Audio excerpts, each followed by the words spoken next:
My name is Jordan Schmer, CEO, co-founder of Yofi.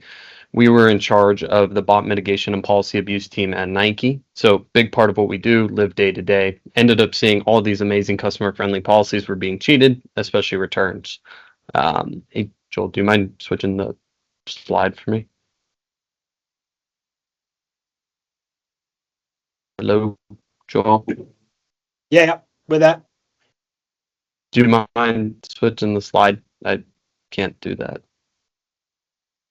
Yeah, Jordan, we're on the slide next. Is this, can you see it okay? Oh, I can't. So maybe it's on my end, but basically, I just assume. So what we end up seeing is actually yeah, thank you. Return fraud's costing retailers about $103 billion a year annually. It's growing massively. What we see is about 1% of total revenue is actually lost because of return fraud. We see from our clients, unfortunately, about 2% of customers typically contribute to about 20% of returns, right? So we see a small subsector of bad actors or abusers grossly impacting the profitability and the revenue of brand.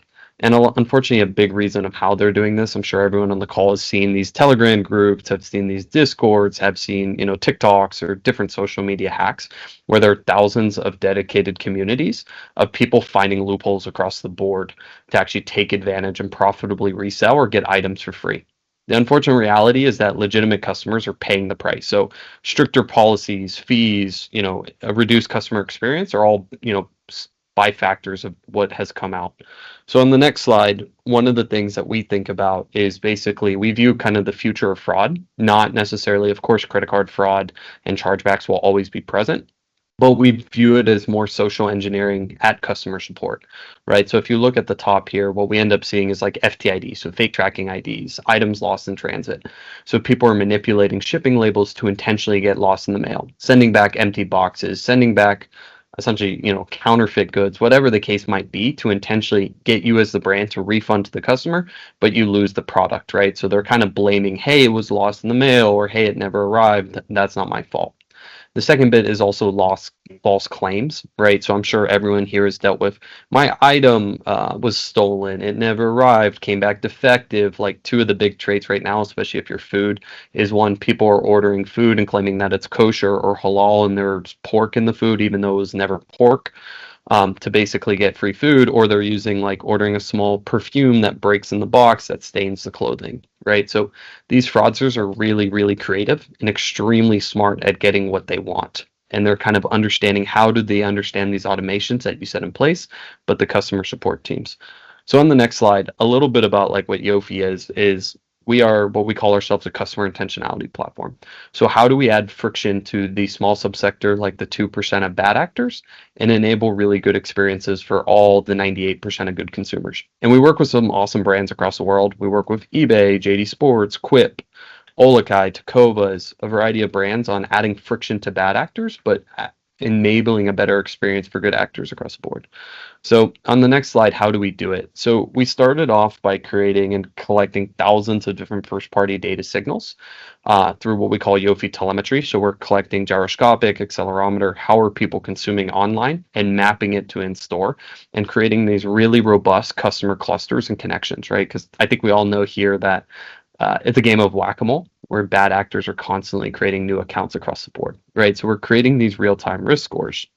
But when the customer is actually initiating the return, so whether it's in store or online, what we can start seeing, hey, are there any discrepancies? Are they manipulating the label? Are there anything really suspicious?